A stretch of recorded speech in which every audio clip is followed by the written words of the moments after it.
विभाग के इस प्रशिक्षण वर्ग का आयोजन ये पिछले विगत दिनों से प्रारंभ हुआ है।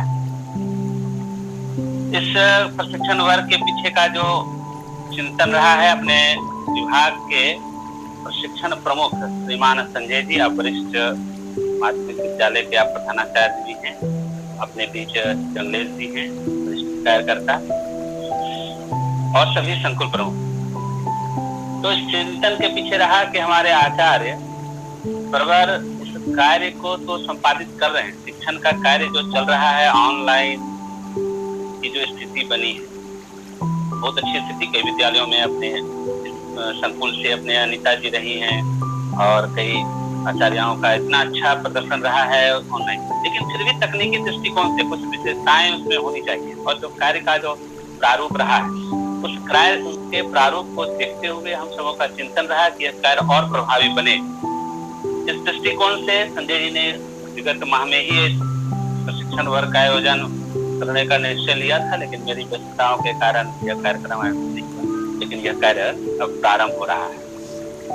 साथ ही अब घर ही विद्यालय की जो परिकल्पनाएं दी जा रही है, आने वाले समय में यह हमारे शिक्षण का एक अंग बनने वाला। हम ऑफलाइन क्लास भी लेंगे, हम कई कार्य अपने विद्यालय खुलने के बाद भी यह कार्य प्रारंभ होगा, लेकिन फिर भी इस दृष्टिकोण से कि यह ऑनलाइन जो क्लास है, यह क्लास अब हमारे साथ चलती है। तो इसके तकनीक को और जब तक हम श्रेष्ठ नहीं करेंगे तो हम आगे इस जो दौड़ है, इस दौड़ में हम पीछे पड़ जाएंगे। इस दृष्टिकोण से हमारे आचार्य प्रशिक्षित हों, उनकी गुणवत्ता और बढ़े और कार्य जो और प्रभावी दिखे। यह प्रशिक्षण वर्ग आयोजित है। आप सबों ने जो प्रयास किया है वह बहुत सार्थक है। मैं अब बिना विलंब किए मैं संजय जी से आग्रह करूंगा कि आज का यह प्रशिक्षण वर्ग आप प्रारंभ करें। आप सबों को नमस्कार।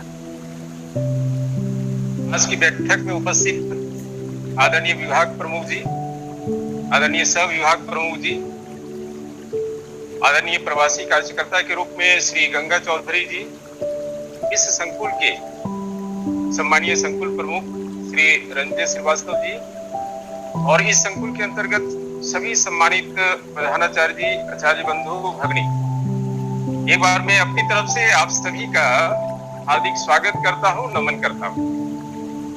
एक अवसर मुझे मिला है और ये अवसर जो है इसी कालखंड में मिला है। प्रत्यक्ष रूप से तो वार्ता करने का अवसर जो है एक लंबे अंतराल के बाद वो कब मिलेगा यह भी निश्चित नहीं है, लेकिन इस अवधि में हम सभी एक दूसरे को देख पाए, एक दूसरे की आवाज को सुन पाए, ऐसा संयोग जो है आज की मीटिंग यानी कि वर्चुअल मीटिंग के माध्यम से ये संपन्न हो रहा है। तो आज की बैठक जो है, बैठक प्रारंभ करने से पहले 2-3 निवेदन के साथ जो है मैं अपने विषय पर आऊंगा।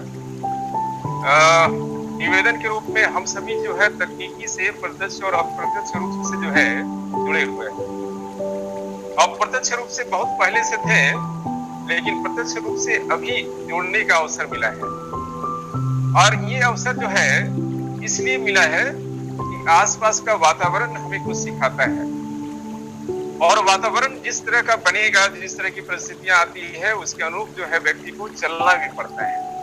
ये प्रकृति भी सिखाता है हमें कि प्रकृति अपने अनुसार जो परिवर्तन करती है, उस परिवर्तन में हम भी अपने आप को फिट करके रख सकते हैं, अपने आप को उसके अनुसार एडजस्ट करके रख सकते हैं। तभी हम बदलते हुए प्रकृति के साथ अपने आप को सर्वाइव कर पाएंगे। आज के दौर में चुनौतियां तो है, वास्तव में बहुत बड़ी चुनौती है, और सबसे बड़ी चुनौती जो है शिक्षण संस्थानों के साथ है। हमारी यहाँ है चैलेंजेस है। ये चुनौतियां जब भी आती है तो एक नया अवसर मिलता है, और जब भी चुनौतियां आती है तो एक परिवर्तन होता है। परिवर्तन प्रकृति भी करता है, वातावरण भी करता है, और उस वातावरण और प्रकृति में रहने वाले जितने जीव जंतु हैं वे भी करते हैं। तो एक परिवर्तन है, और परिवर्तन जो है इस रूप में है, हम सभी उससे वाकिफ हैं। वास्तव में संघर्ष ही जीवन है। यदि किसी व्यक्ति के अंदर, किसी प्राणी के अंदर संघर्ष नहीं हो तो उसकी सर्वाइवल कैपेबिलिटी यानी कि जीने की जो क्षमता होती है वो धीरे धीरे कम होने लगती है। लेकिन कोई भी प्राणी जब संघर्ष करके आगे बढ़ता है तो उसकी सर्वाइवल एबिलिटी वो बढ़ जाती है। जीवन जीने की कला वो सीख लेता है, और जीवन जीने की कला जब सीखता है तो अधिक से अधिक समय तक जो है वो अपने आप को सस्टेन करके रख सकता है, अपने आप को जो है सर्वाइवल कैपेबिलिटी के हिसाब से सारे चीजों को संजोग कर रख सकता है, कनेक्ट करके रख सकता है। और इसी कनेक्शन का परिणाम स्वरूप है कि हम कुछ नए चीजों को सीखते हुए आगे बढ़ रहे हैं। वास्तव में कहा जाता है कि आज का दौर जो है तकनीकी का दौर है। कंप्लीट जितने भी काम हो रहे हैं, चाहे वो प्रशासनिक काम हो या जो भी निजी संस्थानों के द्वारा संचालित हो या जितने भी एनजीओ काम कर रहे हैं, वे सभी के सभी जो है कहीं ना कहीं इस इलेक्ट्रॉनिक डिवाइसेस का यूज कर रहे हैं। और इस इलेक्ट्रॉनिक डिवाइसेस का यूज जो है किस प्रकार से करना है, कैसे करना है, तो इस तकनीकी को जो है वो बारीकी से समझते भी है और करते भी है, क्योंकि समझना उनकी बाध्यता है। आप नहीं समझेंगे तो इस दौर में जो है आप आगे नहीं बढ़ पाएंगे, आपके द्वारा किए गए काम जो है वो आगे नहीं निकल पाएंगे, और जब काम आप नहीं कर पाएंगे तो उसका फीडबैक भी आपको नहीं मिल पाएगा। कहीं ना कहीं इस तकनीकी के दौर में अपने आप को सर्वाइव करते हुए आगे की ओर बढ़ा कर ले चले, ये आज के मतलब शिक्षण का एक हेतु है।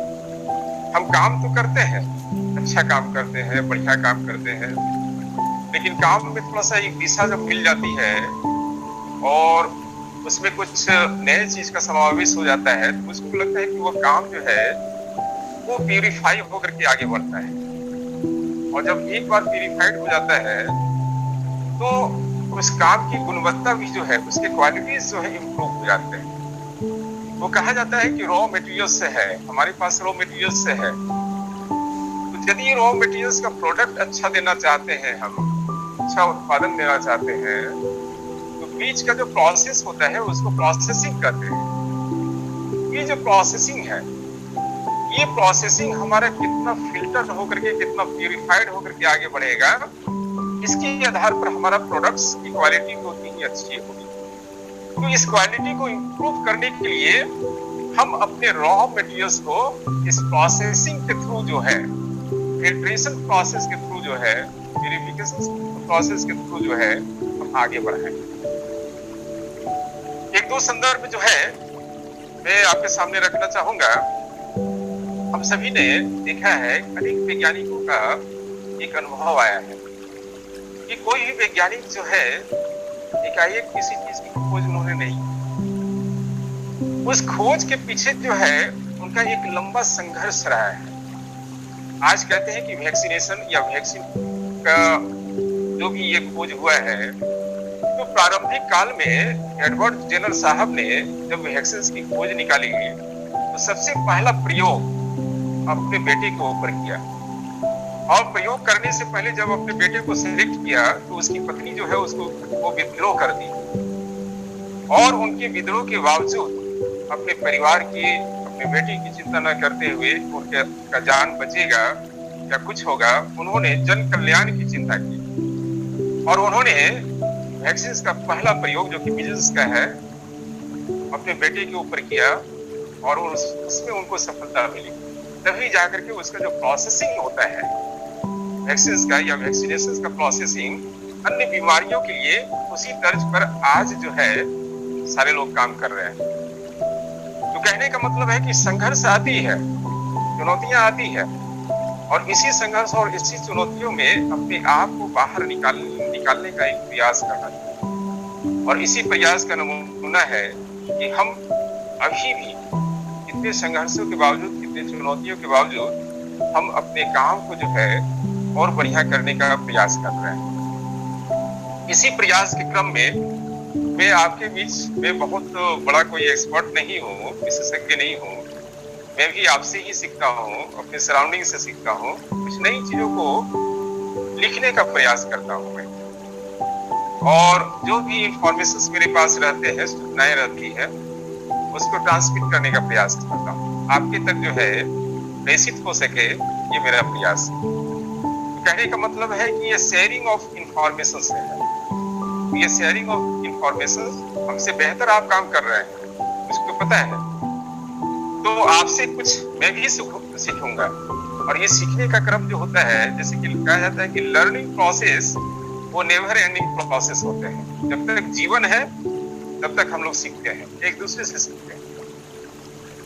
तो हम अपने बिंदु पर आते हैं, क्योंकि समय की एक मर्यादा होती है और इसी समय में जो है हमें अपना काम भी जो है, या हम अपना संदेश आपके तक पहुंचा सके, ये मेरा प्रयास होगा। तो सबसे पहला स्टेप में लेकर के चलता हूँ कि how to prepare effective e contents.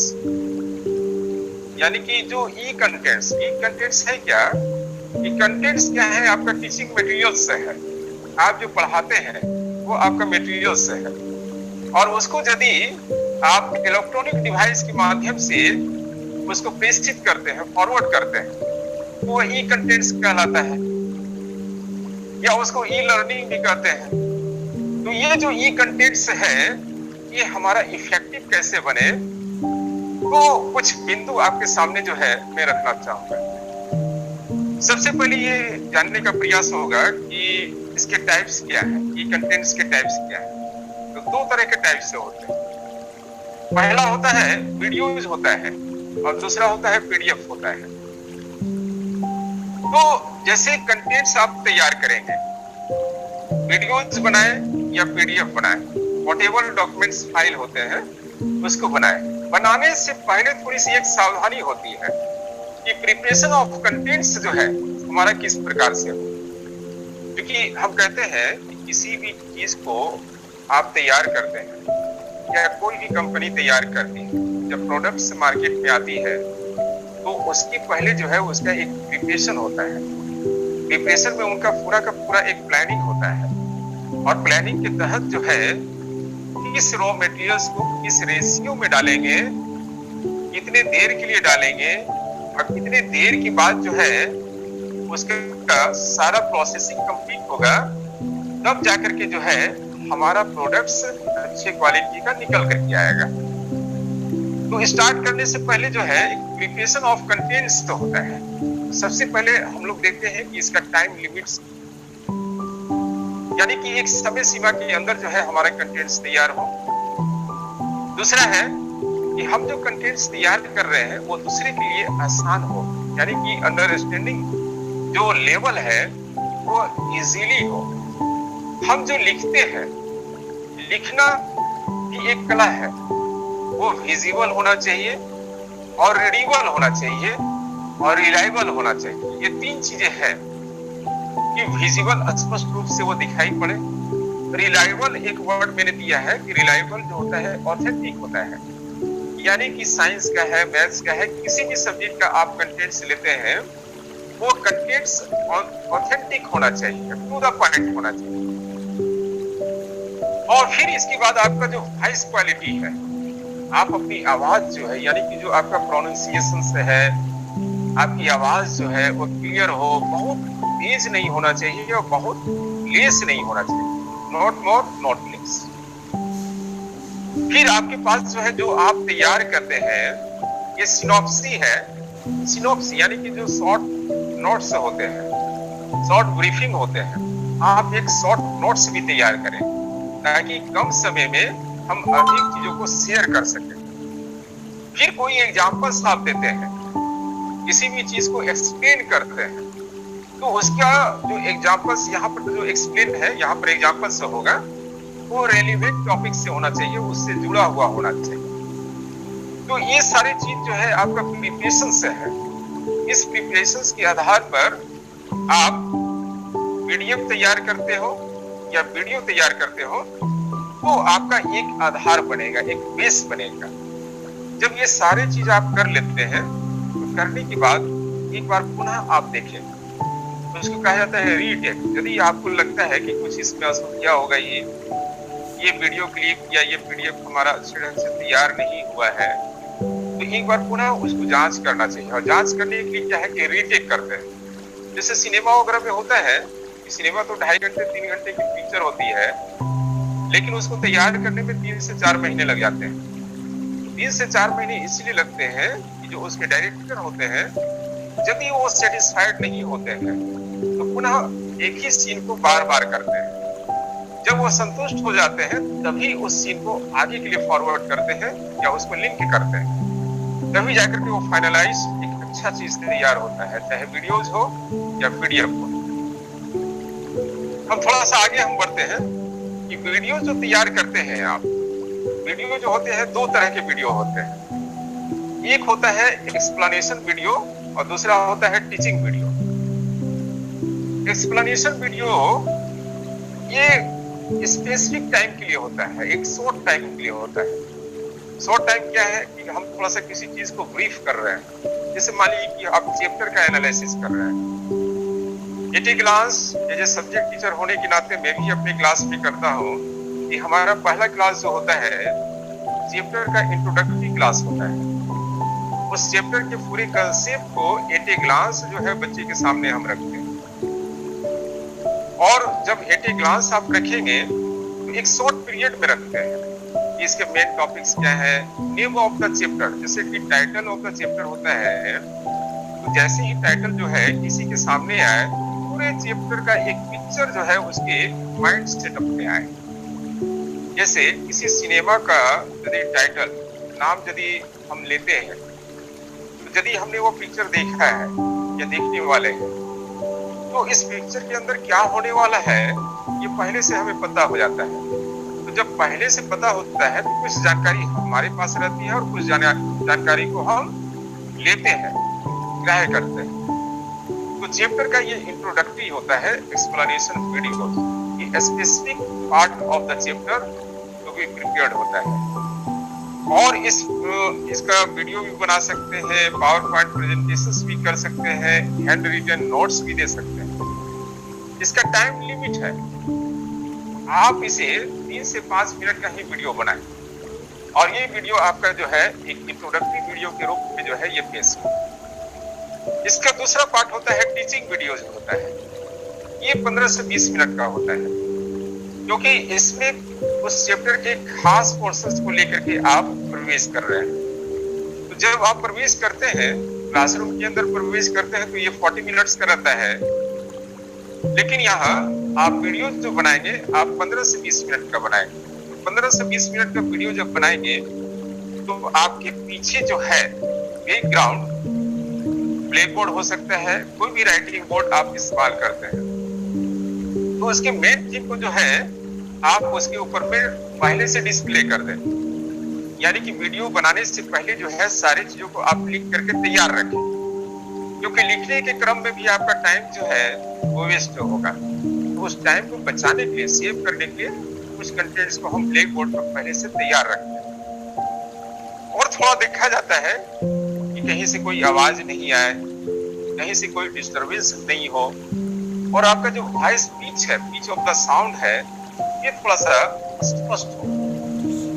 तो ये सारी चीजों को थोड़ा सा हम पहले से तैयार कर लेते हैं, और तैयार करने के बाद हम अपने कंटेंट्स को जो है 1 बाय 1 जो है वो वीडियोस के माध्यम से वहां डिस्प्ले करना शुरू करते हैं। और एक वीडियो बनाइए, फिर स्वयं उसको देखिए, और देखने के बाद लगे कि पिक्चर क्वालिटी अच्छी है, हमने जो ब्लैक बोर्ड पर लिखा है उसका राइटिंग जो है, उसका जो वर्ड्स है, उसके जो सेंटेंसेस है वो क्लियर जो है विजिबल हो रहे हैं कि नहीं हो रहे हैं, एक बार उस वीडियो को थोड़ा सा आप देखिए, और देखने के बाद आप यदि संतुष्ट हो जाते हैं तभी उसको जो है आगे के लिए कैरी ऑन करें। तो ये हमारा एक था कि वीडियोस बनाने के 2 तरीके, और दोनों तरीकों को यदि हम ऐड करते हैं तो मुझको लगता है कि थोड़ा सा ज्यादा इफेक्टिव भी होगा। दूसरा कंटेंट हम तैयार करते हैं वो होता है रीडिंग मटेरियल्स। रीडिंग मटेरियल्स जैसे कि आपने कहीं नोट्स बनाया, कॉपी के ऊपर बनाया, ब्लैक बोर्ड के ऊपर बनाया, कहीं आपने नोट्स बनाया, और उस नोट्स का जो है पीडीएफ बना करके या पीपीटी बना करके जो है आप उसको डिस्प्ले कर रहे हैं। तो ये जो पीपीटी या पीडीएफ जो बन रहा है, ये बच्चे के अंदर जो कंसेप्ट होता है टॉपिक का जो कंसेप्ट होता है इसको आसानी से जो है वो सीख पाता है। तो इस कारण से जो है हम इसको पीडीएफ के माध्यम से या पीपीटी के माध्यम से एक समझाने का प्रयास करते हैं। फिर इसके बाद क्या है कि हमने तो इतना काम कर लिया, करने के बाद जो है हमने जो पढ़ाया है उसका फीडबैक भी हमें लेना चाहिए। तो फीडबैक लेने के लिए जो है तो एक फॉर्मेट हम लोग तैयार करते हैं। अभी सबसे बढ़िया फॉर्मेट जो है वो गूगल फॉर्म के रूप में आ रहा है, और ये जो गूगल फॉर्म के रूप में आ रहा है जिसमें आप जो है एमसीक्यू मल्टीपल चॉइस क्वेश्चंस तैयार कर सकते हैं, वेरी शॉर्ट आंसर तैयार कर सकते हैं जो 1 वर्ड का होगा, शॉर्ट आंसर तैयार कर सकते हैं जो 1 सेंटेंस का हो सकता है, लॉन्ग आंसर टाइप्स के भी कर सकते हैं और हॉट्स भी कर सकते हैं। High order thinking skill questions है। तो ये टाइप्स होते हैं कि इस तरह के डिफरेंट मोड्स में जो है हम फीडबैक लेते हैं। देखिए फीडबैक लेने से क्या है कि आप भी संतुष्ट होंगे कि हमारे द्वारा पढ़ाए गए जो बच्चे हैं इनमें पार्टिसिपेशन कितना रहा, उनका रिस्पॉन्स कैसा रहा और लेसन को आगे बढ़ाने में उनका सहयोग कितना रहा। तो इन सारी चीजों के ऊपर जो है हम एक अपना विचार जो है इस फीडबैक के माध्यम से लेते हैं। अब देखिए इसका लास्ट पार्ट है कि हम इन सारी चीजों को ऊपर के जितने भी बिंदु आए उसके पहले जो है एक प्रॉपर लेसन प्लान भी तैयार करते हैं। हम सभी अधिकांश लोग जो है कहीं ना कहीं एजुकेशन का कोई डिग्री लिए होंगे। एजुकेशन की डिग्री में हमने बीएड किया होगा, डीएलएड किया होगा या कुछ इस तरह के जो है चीजों को हमने सीखा है। तो उसमें आता है कि आप किसी भी काम को टीचिंग वर्क को करने जा रहे हैं तो आपका ऑब्जेक्टिव जो है वो क्लियर रहना चाहिए। फिर उसको जो है किस तरह से प्रेजेंट कर रहे हैं, प्रेजेंटेशंस भी जो है मायने रखता है। और प्रेजेंटेशंस के बाद जो है क्वेश्चन आंसर का प्रैक्टिस भी करवाना, असेसमेंट करवाना और इवैल्यूएशन करना, ये इसके स्टेप्स है। तो कहीं ना कहीं इन सारे चीजों को हम भी अपने डायरी पर या कॉपी पर जो है इसको नोट्स करते हैं। और चूंकि ये प्रैक्टिस है और प्रैक्टिस क्या होता है कि एक हैबिट्स के रूप में कन्वर्ट होता है और यही हैबिट्स जो है वो आपको आगे जाकर के किसी भी काम को करने में वो आसान कर देता है, वो इजीली जो है किसी काम को जो है मूव कराता है। मुझको लगता है कि इन सारी चीजों के ऊपर थोड़ा सा हम फोकस करें तो हमारा जो कंटेंट्स है, हमारा जो टीचिंग लर्निंग प्रोसेस है वो अधिक से अधिक जो है इफेक्टिव बनेगा। ये मुझको पूर्ण विश्वास है। और इस डिवाइसेस का, इलेक्ट्रॉनिक डिवाइसेस का उपयोग करते हुए आगे बढ़े। हमने यहाँ एक पार्ट को यहाँ समाप्त किया है। फिर इसके बाद आता है कि यदि हम इन सारी चीजों को तो करते हैं लेकिन करने का जो संसाधन होता है, संसाधन क्या है? इलेक्ट्रॉनिक डिवाइसेस है। इन इलेक्ट्रॉनिक डिवाइसेस का उपयोग हम कैसे करें? How to use these electronic devices. हम में से अधिकांश लोग करते हैं। अभी देखिए पूरा कंट्रोलिंग जो है अपने विष्णु जी कर रहे हैं और ये जो स्लाइड देख रहे होंगे ये पीपीटी जो है ये विष्णु जी के द्वारा तैयार किया गया है। थोड़ा सा आते हैं कि इस सारी चीजों को किस माध्यम से और कैसे भेजें। भेजने का जो इलेक्ट्रॉनिक डिवाइस है वो हमारा स्मार्टफोन है या एंड्रॉइड फोन है, लैपटॉप है या टेब, ये सब के माध्यम से जो है अपने ई कंटेंट्स को आप भेजते हैं। तो जब ई कंटेंट्स को भेजते हैं तो यहाँ कुछ जो ऐप्स है, एप्लीकेशन से है, उसकी एक बार मैं चर्चा कर रहा हूँ। आपकी जानकारी में है ही, लेकिन उसके तरीके और उसका जो यूज करने का जो प्रोसेस है वो एक बार आपकी दृष्टि में रहे। आपकी स्क्रीन पर डिस्प्ले भी हो रहा है application used for preparing E contents. आपने ई कंटेंट्स बनाया या बनाने जा रहे हैं इस एप्लीकेशंस के थ्रू, एप्स के थ्रू, तो पहला आता है कि आप पीडीएफ तैयार कर रहे हैं। जब आप पीडीएफ तैयार करते हैं तो उसके पहले जो है पीडीएफ जब तैयार करेंगे तो दो तरीके से करते हैं।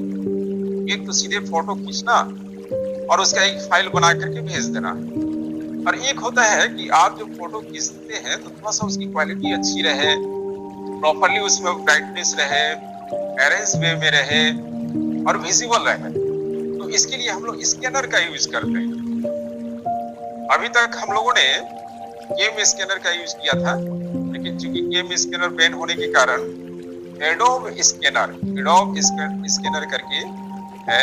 आप इस स्कैनर को यहाँ पर जितने एप्लीकेशंस की चर्चा हम करेंगे वे सारे के सारे एप्लीकेशंस आपको गूगल प्ले स्टोर से डाउनलोड करना होगा और डाउनलोड करके अपने मोबाइल में उसको सेव करके रख लेना होगा।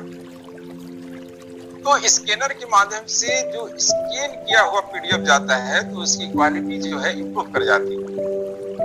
दूसरा है कि आप जो है अपने आवाज को भी उसके साथ देना चाहते हैं, आपकी आवाज उसके साथ जाए, छोटा सा पिक्चर उसके साथ जाए, तो यहाँ पर वी रिकॉर्डर या एक्स रिकॉर्डर ये दो काम करते हैं। तो वी रिकॉर्डर या एक्स रिकॉर्डर के माध्यम से आप वॉइस यानी कि ऑडियो को और वीडियो को कंटेंट्स के साथ जोड़ करके आप भेज सकते हैं। इससे आपकी क्वालिटी जो है और इम्प्रूव हो। अब इन सारे चीजों को जब भेजते हैं तो लगता है कि फाइल कभी कभी बड़ा हो गया और ये फाइल जो है जा ही नहीं रहा है, तो कैसे जाएगा। तो इसके लिए दूसरा ऐप है वीडियो कंप्रेसर। ये वीडियो कंप्रेसर क्या करता है कि आपके बड़े फाइल को छोटा करता है। यानी कि आपका फाइल 1 GB का हो गया, 2 GB का हो गया, उसमें बहुत ज्यादा MB है और उसको हम छोटे फाइल के रूप में कन्वर्ट करना चाहते हैं।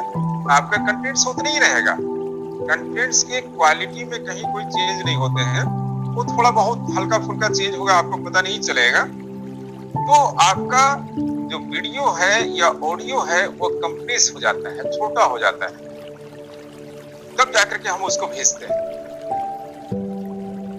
फिर इसके बाद आते हैं कि आप जो वीडियो क्लिप्स तैयार कर रहे हैं, ये वीडियो क्लिप्स तैयार करने से पहले आपकी तैयारी, इसकी चर्चा मैंने पहले भी की है कि आपकी तैयारी रहनी चाहिए। आप ब्लैक बोर्ड का या बैकग्राउंड का यूज करते हैं तो उस पर आपके कंटेंट्स पहले से लिखे हुए होने चाहिए, क्योंकि लिखने में आपको ज्यादा समय फिर लगेगा। यदि लिख करके आप मेन पॉइंट्स को पहले तैयार रखेंगे और समय के अनुसार उसको एक्सप्लेन करते हुए कुछ एग्जांपल्स जो है लिखते जाएंगे तो आपको कम समय में वो वीडियो क्लिप तैयार हो जाएगा। अब वीडियो क्लिप को भेजने का 2 तरीका है। एक तो हुआ कि आपने सीधे उसको शूट किया, उसको आप गैलरी में ले लिए और गैलरी में लेने के बाद सीधे जो है आप शेयर कर देते हैं। एक वो भी माध्यम है। दूसरा माध्यम है कि YouTube चैनल्स के माध्यम से भी आप उसको शेयर कर सकते हैं, क्योंकि YouTube चैनल के माध्यम से आप शेयर करेंगे तो आपके द्वारा बनाए गए वीडियो को आपके भैया बहनों के अलावा दूसरे लोग भी देख सकते हैं और देखने के बाद जो है कहीं ना कहीं आपकी अच्छाइयाँ जो है, आपका जो आउटपुट है, आपकी जो क्वालिटी है वो समाज में जाएगी और समाज जो है आपको अप्रिशिएट करेगा, आपकी सराहना करेगा। तो यदि हम YouTube चैनल्स के माध्यम से इसको भेजते हैं तो ये ज्यादा प्रभावी होता है। YouTube चैनल्स के बारे में थोड़ी सी चर्चा हम करेंगे यहाँ पर आपके सामने। फिर इसके बाद आता है कि वर्चुअल क्लासेस, यानी कि जो लाइव क्लासेस लेने का जो माध्यम है, अभी जियो मीट है जो लॉन्च हुआ है जुलाई में ही, गूगल मीट है, माइक्रोसॉफ्ट टीम के द्वारा जो है क्रिएट किया गया है और जूम मीट है, इसके माध्यम से अभी बातचीत हो रही है। ये सारे जो है लाइव क्लासेस के लिए जो है ये डिफरेंट एप्स है। इस एप्स को डाउनलोड करने के बाद आपको क्रिएट करना पड़ेगा अपना आईडी और पासवर्ड या लिंक क्रिएट करना पड़ेगा। इसके प्रोसेसेस है, जैसे जैसे आप अंदर जाएंगे तो स्टेप वाइज जो है ये प्रोसेस आपसे डिमांड करेगा, उसके हिसाब से आप सारे इंफॉर्मेशन को डालते जाएंगे तो ये क्रिएट हो जाता है।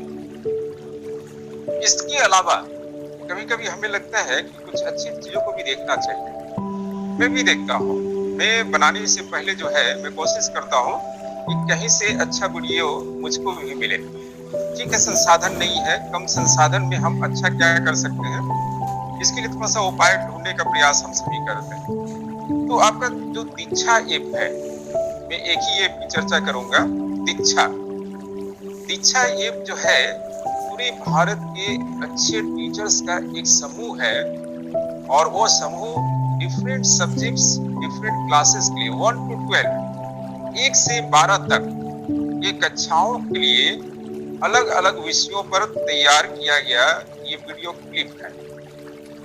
यदि आप देखेंगे इसको तो आपको वहां से एक दिशा मिलेगी कि हम भी बेहतर कर सकते हैं, हम भी बेहतर पढ़ा सकते हैं। तो अच्छे चीजों को हमेशा देखना चाहिए और देखने से कुछ सीखने का भी जो है एक अवसर मिलता है। थोड़ा मैं आगे बढ़ रहा हूँ। यहाँ जो YouTube चैनल की चर्चा हमने की, हम सभी देखते हैं YouTube को जैसे ही ओपन करते हैं बहुत सारे चीजें जो है हमारे सामने नजर आती हैं।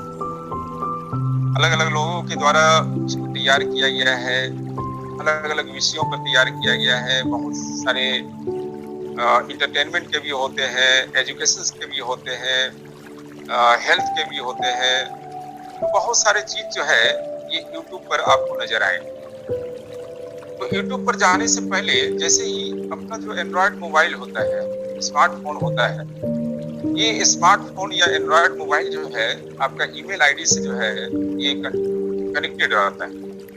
तो ईमेल आईडी को क्रिएट करना मुझको लगता है कि में से अधिकांश लोग जानते भी हैं। इसी ईमेल आईडी और पासवर्ड के आधार पर आपका YouTube चैनल जो है क्रिएट होता है, क्योंकि आप जैसे ही इसको क्रिएट करेंगे तो साइन इन के लिए जो है वो ये दो चीज जो है डिमांड करेगा और ये दोनों चीज को देने के बाद जो है ऑटोमेटिक आपके ईमेल आईडी से ये कनेक्ट हो जाएगा।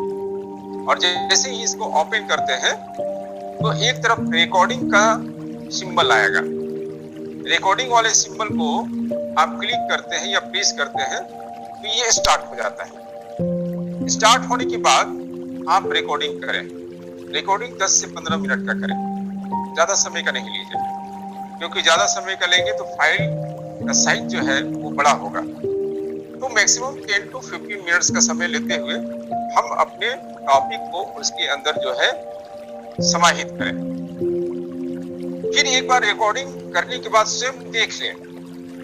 यदि आपको कहीं एडिट करना हो, कुछ चीजों को सुधारना हो तो फिर से रीटेक कीजिए, उसको रिमूव कीजिए, फिर से रीटेक कीजिए। जब एक अच्छा चीज आ जाए तब उसको जो है फाइनल करने के लिए आप सिलेक्ट करें। फाइनल करने के लिए जब सिलेक्ट करेंगे तो अपलोड करने से पहले उसमें टाइटल लिखना होगा। टाइटल का मतलब होगा कि मैं साइंस पढ़ा रहा हूँ, किस क्लास का, तो 10th का पढ़ा रहा हूँ। फिर इसके बाद जो है दूसरी स्टेप में डिस्क्रिप्शंस ऑफ योर फाइल होता है कि आप किस चैप्टर को पढ़ा रहे हैं। तो नेम ऑफ द टॉपिक आता है या नेम ऑफ द चैप्टर आता है। तो ये चीज आ गया। तब आने के बाद जो है आप उसको अपलोड के लिए जो है सेंड करें। तो जब जो है अपलोड हो जाएगा, अपलोड होने में थोड़ा समय लगता है।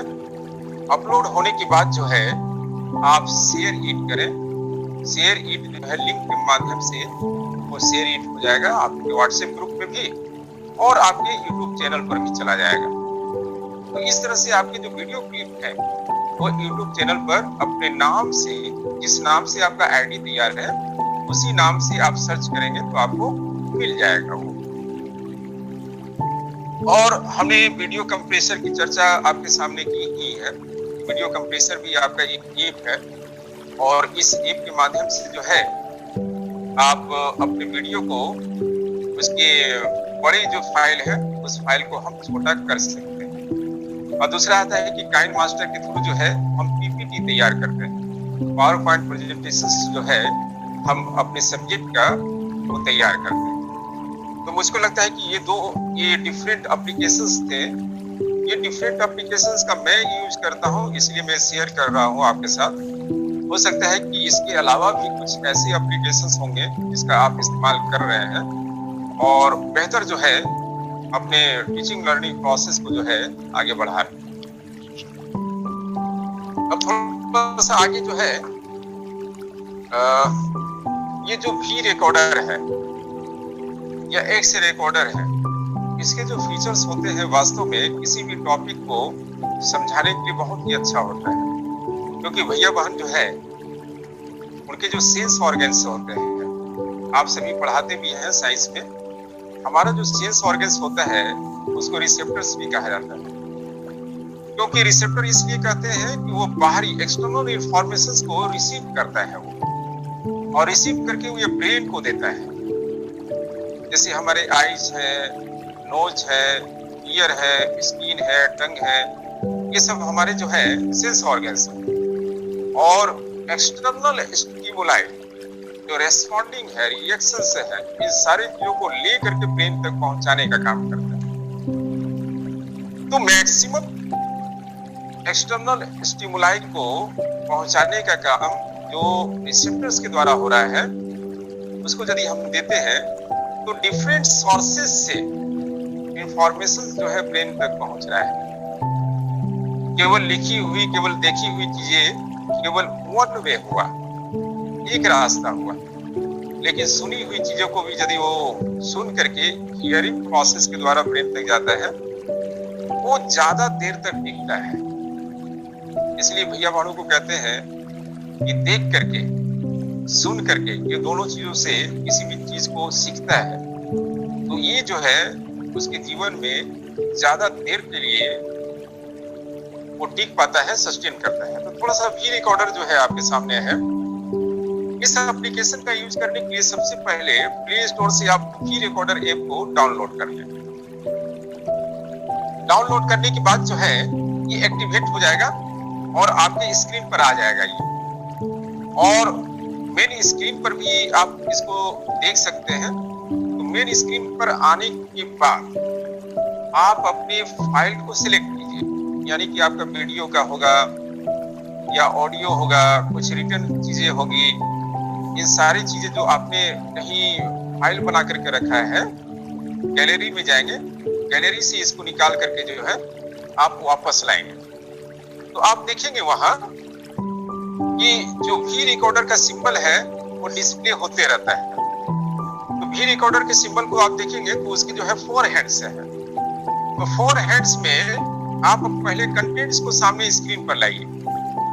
स्क्रीन पर आने के बाद जो है ऊपर वाला जो रेड बटन है उसको क्लिक करना है। जैसे ही क्लिक करेंगे एक नेक्स्ट स्क्रीन आपको दिखाई देगा जिसमें लिखा हुआ रहेगा वीडियो रिसोल्यूशंस।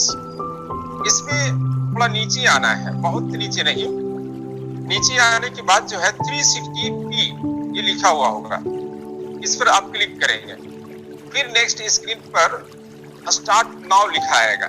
स्टार्ट नाउ जैसे ही क्लिक करेंगे ये डिजिट 3, 2, 1 इस तरह से शो होगा।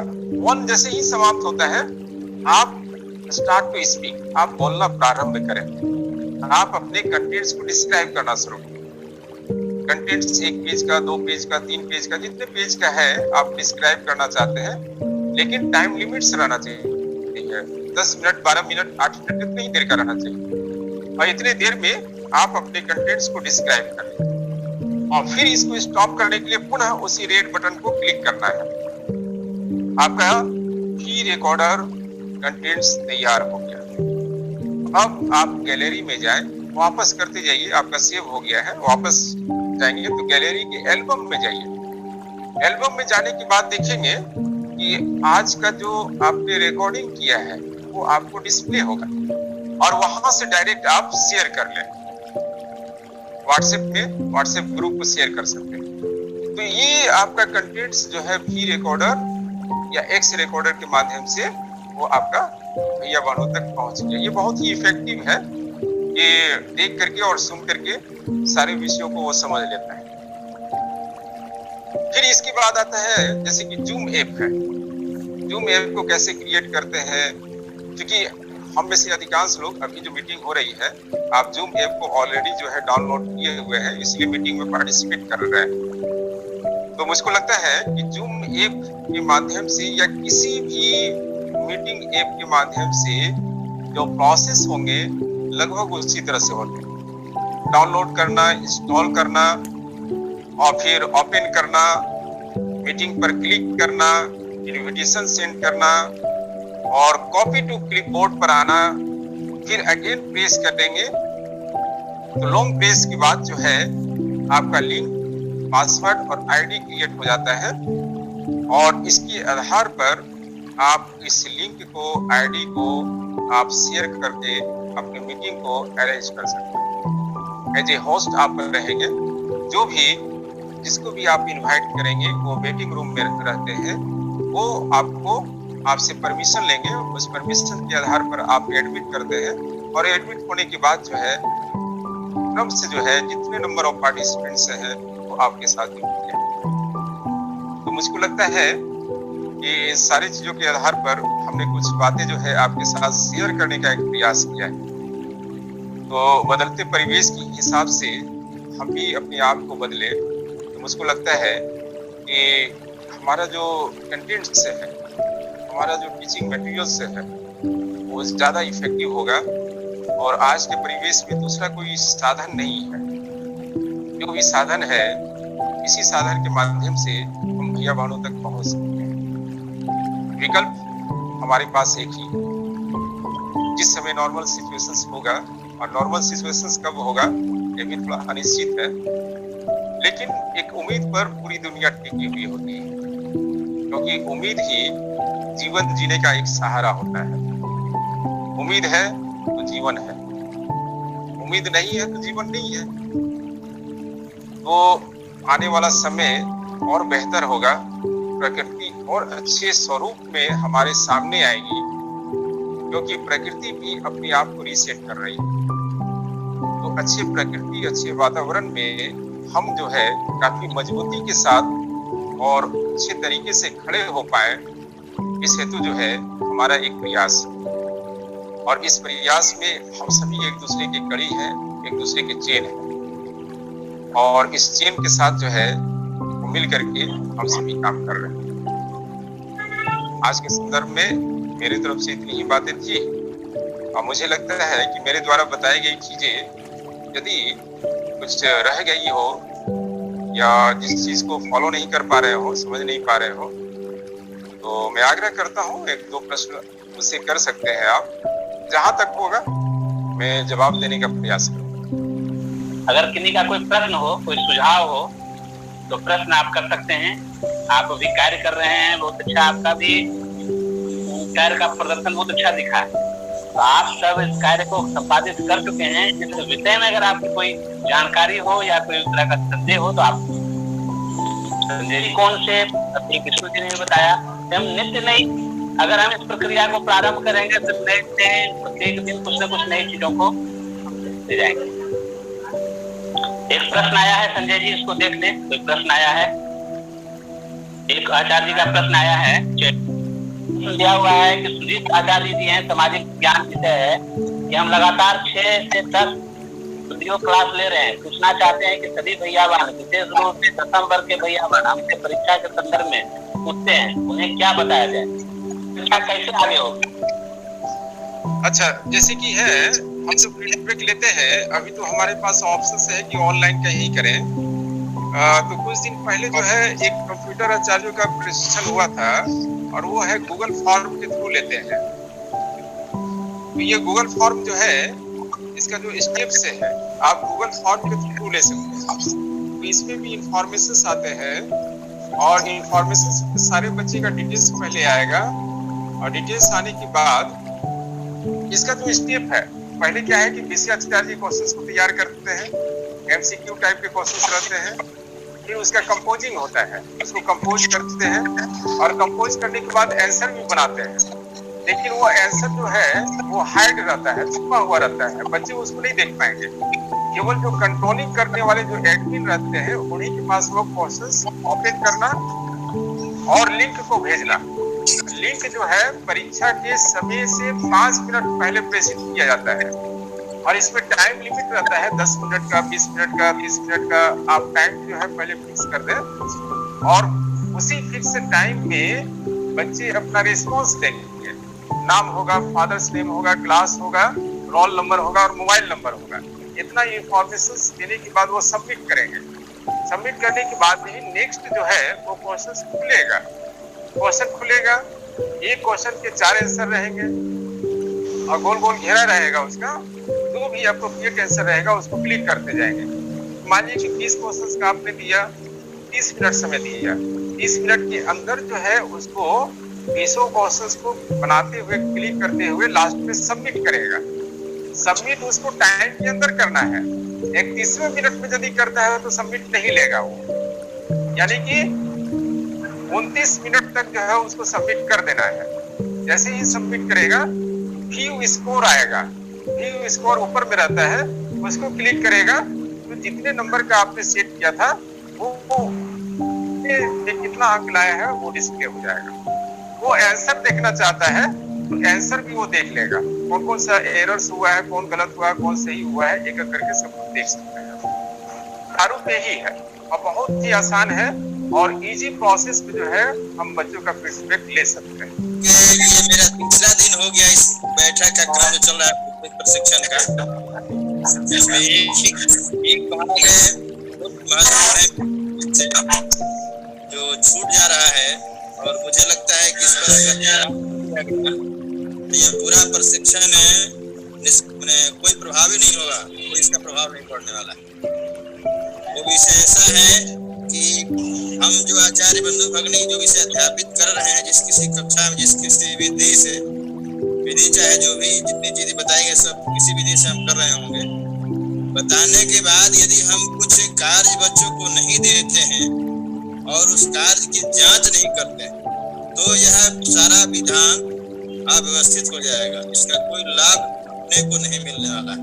इसलिए मेरा यह अनुरोध है या सुझाव है कि जो भी आचार्य इस काम में लगे हैं उनको अपने विषय के अध्यापन के उपरांत कुछ प्रश्न बच्चों के लिए और उत्तर उनका होगा वो लिख कर जैसे भी भेजें, आपके व्यक्तिगत व्हाट्सएप भेजें और आप उसकी जांच करें, तब यह सारा विधान आगे सफल होगा और आगे हम सफल होंगे, ऐसा मेरा कहना है। धन्यवाद। आप किसी का सुझाव हो तो। श्रीमान जी मेरा, हेलो जी जी बोलिए। मैं चंदन कुमार सरस्वती मंदिर रफीगंज से बोल रहा हूँ। सर मेरा ये कहना है कि जो इन्फॉर्मेशन अभी हम लोग को बताया गया है तो सारे इन्फॉर्मेशन को अगर हम लोग सब टीचर जो ट्रेनिंग कर रहे हैं अगर व्हाट्सएप पर अगर हम लोग को भेज दिया जाए तो उससे आसानी होगी ताकि हम लोग ऐप को और अच्छे से। ठीक है, व्हाट्सएप के माध्यम से शेयरिंग हो जाएगा। ये सारे चीजों का रिकॉर्डिंग भी हो रहा है और अपने विष्णु जी हैं उनके माध्यम से अपने विभाग पर ये पहुंच जाएगा और अपने प्रधानाचार्य जी हैं जो कि विभाग के व्हाट्सएप ग्रुप से जुड़े हुए हैं, प्रधानाचार्य से भी आग्रह होगा कि अपने अपने विद्यालय के आचार्य बंधु तक जो है नई तकनीकी है इसके बारे में जो भी जानकारी दी गई है आचार्य बंधु भगनी तक। चलिए, जो प्रश्न है उनको आप चेक कर दीजिएगा। तो अब मैं अपने बीच उपस्थित हूँ श्रीमान प्रदेश सचिव जी से आग्रह करूंगा कि आज के प्रशिक्षण वर्ग में हम सब। यह बहुत अच्छी बात है कि विषम परिस्थिति में भी हम लोग इस तरह की कक्षाओं का आयोजन कर रहे हैं और आपका विभाग पहला विभाग है जो ये इस काम को कर रहा है। मैं इस क्षेत्र में चर्चा कर चुका हूँ और इसके लिए सभी को बहुत बहुत बधाई। और सचमुच में आदमी को इनोवेटिव होना चाहिए, कुछ नया करके दिखाना चाहिए और आपसे प्रेरणा लेकर पूरे प्रांत में भी योजना चलेगा। तो अभी मैं एक बैठक में एक दूसरे जगह हूँ काम से, आप लोग को बहुत बहुत धन्यवाद देता हूँ। के आयोजन के पीछे का जो औचित्य था कि हम अपने तो कार्य कर रहे हैं, हम अपने कार्य का जो प्रदर्शन भी कर रहे हैं, लेकिन उसका प्रभाव नहीं दिख रहा। हम निराश हो रहे हैं, लग रहा है कि हमारे आज कुछ बच्चे इसमें से निकल जा रहे हैं, कुछ बच्चे इसमें जुड़ नहीं रहे हैं। तो बच्चों को जब तक संपूर्ण रुचि के साथ विषय नहीं जाएगा और कुछ नवीनता लिए हुए आप विषय नहीं डालें तो निश्चित रूप से हमको लगता है कि उनको रुचि जगाने के लिए कुछ कुछ नए प्रयोग करना होगा। तो यह भी एक प्रशिक्षण वर्ग का मैंने जो एक प्रारूप आप सबके सामने प्रस्तुत किया कि जूम ऐप पर किस प्रकार से एक कंटेंट के साथ और टीएलएम के साथ विषय को रखा जा सकता है, इसका भी प्रदर्शन इस प्रशिक्षण वर्ग में किया गया। तो आप सबों को बहुत बहुत साधुवाद है। लेकिन कार्य की सफलता और इस प्रशिक्षण वर्ग की सफलता तभी होगी जब सभी आचार्य जी अपने कंटेंट को मुझे भेजेंगे। और आपने जो बनाया है, आप जो बच्चों को भेज रहे हैं, पुनः एक बार इसको नए सिरे से शुरुआत करके कुछ नई तकनीक को जोड़ते हुए, और अगर आप विभाग में इसे संपादित करेंगे तो हमको लगता है कि एक और सभी आचार्य जी एक अपने जंगलेश का जो सुझाव रहा कि हम कार्य को तो देते हैं लेकिन कार्य का मूल्यांकन करने की पद्धति हमारा अभी तक विकसित नहीं हो पाया। तो कार्य का मूल्यांकन भी स्पष्ट रूप से हो, इस दृष्टिकोण से हम सभी कार्य करेंगे। कार्य या तो ऑफलाइन है, ऑनलाइन है, ऑफलाइन भी कॉपी बुलाने की व्यवस्था 31 तारीख से हो सकता है। तो ऐसे कार्य का हम अपना प्रारंभ कर सकते हैं। तो सभी साधुवाद। अब मैं विनोद जी से आग्रह करूंगा, कुछ सूचनाएं हैं तो देते हुए बैठक समाप्ति की घोषणा। श्रीमान विनोद जी सबको नमस्कार। आज अपना विभागीय आचार्य प्रशिक्षण वर्ग तकनीकी शिक्षा का समापन हुआ। मैं हम सबों ने जो ग्राह्य किया है वो अद्भुत है। माननीय प्रदेश सचिव ने भी बड़ी बड़ी प्रशंसा की अपने विभाग की। हम सबों को गौरवान्वित होना चाहिए कि हम पूरे प्रांत में आगे बढ़े हैं अपनी प्रतिभा को लेकर के। और माननीय विभाग प्रमुख जी ने अभी कहा इसका इम्प्लीमेंट होना चाहिए, इसका प्रयोग, भरपूर प्रयोग होना चाहिए, तभी हमारा यह कार्य सार्थक होगा। और अपने विभाग में कुल 135 आचार्यों ने इसका लाभ उठाया है। कुछ शेष जो रह गए हैं तो वह भी हमारे आचार्य प्रशिक्षित हो, अपने मित्र मंडली होंगे, आचार्य जी अपने अपने विद्यालय के होंगे, जो आचार्य तो इसका प्रशिक्षण लिया है उनको प्रशिक्षित करने का हम प्रयास करेंगे। और बहुत मनोयोग पूर्वक माननीय संजय जी ने 3 दिनों तक मेहनत किया है और पूरे विभाग को लाभ पहुंचाने का काम किया है। इस दृष्टिकोण से सराहनीय कार्य है उनका। कुछ सूचनाएं हैं सभी प्रधानाचार्य जी के लिए, संकुल प्रमुख जी के लिए। रविवार को शाम 3 बजे से विद्वत विभाग के विद्वत परिषद की एक बैठक है। उसमें सभी प्रधानाचार्य जी, संकुल प्रमुख जी अपने अपने क्षेत्र के विद्वत जनों से संपर्क करके उनका व्हाट्सएप नंबर और नाम, इसकी सूची यदि है व्हाट्सएप पर दे देते हैं तो अपनों सबको इसमें सुविधा हो जाएगी और अधिक से अधिक संख्या में विद्वत जन जुड़े, ऐसा अपना प्रयास हो तो उसका एक अलग प्रभाव पड़ेगा। दूसरी चीज है कि तो माननीय सरकारबाजी का जो बौद्धिक हुआ था उसके कुछ करणीय बिंदु लिखने थे, तो अभी तक तो कहीं से नहीं आया है। तो प्रयास हो अपना अविलंब उसको भेजने का प्रयास करें। और उसकी हम लोगों की भी बैठक है, उसमें प्रस्तुत करना है। आज जो कार्यक्रम हुआ और समापन का कार्य आज है ये आचार्य प्रशिक्षण का, इसमें माननीय प्रदेश सचिव जी का भी आशीर्वचन मिला हम लोगों को, पूरे विभाग को। उनके प्रति हमारा आभार है। और व्यस्ततम समय में भी, पूरे समय तो नहीं रह पाए लेकिन कम समय में ही मार्गदर्शन किया, मनोबल बढ़ाया हम लोगों के कार्यक्रम में उपस्थिति देकर। पुनः पुनः आभार है। माननीय विभाग प्रमुख जी का ये प्रयास था और वह प्रयास आज सफलीभूत दिख रहा है। तो उनके प्रयास के लिए मैं विभाग प्रमुख जी को भी भूरी भूरी प्रशंसा के साथ आभार व्यक्त करता हूं। अपने विभाग के मित्र सहयोगी कार्यकर्ता श्रीमान गंगा चौधरी जी भी पूरे समय उनकी सहभागिता रही, उनके प्रति भी आभार है। प्रशिक्षक के रूप में श्रीमान संजय कुमार जी इनको कोटि कोटि आभार है। बहुत मेहनत आपने किया है, कई दिनों से आप इसमें लगे हुए थे और आज अपने अपने प्रतिभा का प्रदर्शन करते हुए और अपने विभाग के सभी आचार्यों को प्रतिभावान बनाया तकनीकी शिक्षा में। पुनः पुनः आपको आभार, साधुवाद। अपने इस कार्यक्रम को पूर्ण रूप से संकलित करने में विष्णु जी तरह तरह के टेक्नोलॉजी का भी प्रयोग किया है। मैं माननीय विष्णु कुमार जी, प्राचार्य ITI तिलौथू को भी हृदय से आभार व्यक्त करता हूँ। उपस्थित वरिष्ठ संकुल प्रमुख और प्रधानाचार्य के रूप में और ज्येष्ठ भ्राता के रूप में माननीय जंगलेश जी को भी मैं आभार व्यक्त करता हूँ।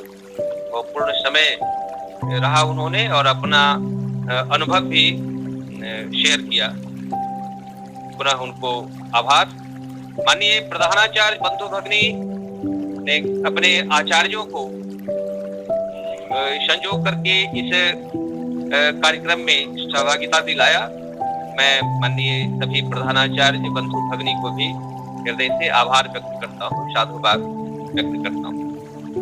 उपस्थित आचार्य बंधु भगनी ने जो गंभीरता से और सजग होकर ज्ञान पान किया, तकनीकी शिक्षा को ग्रहण किया, मैं उपस्थित आत्मीय आचार्य बंधु भगनी को भी हृदय से आभार देता हूँ, साधुवाद देता हूँ। माँ सरस्वती की शक्ति का संचार हम सबों में होता रहे। सरस्वती के हम सब संतान हैं, तो उनका आशीष हम लोगों को हमेशा प्राप्त होता रहे और अपने विभाग की प्रतिभा को हम आगे पूरे प्रांत में अग्रणी रखें, ये कामना रहेगी। धन्यवाद। सर्वे भवन्तु सुखिनः, सर्वे सन्तु निरामया, सर्वे भद्राणि पश्यन्तु, मा कश्चित् दुःखभाग् भवेत्। ओम शांति शांति शांति।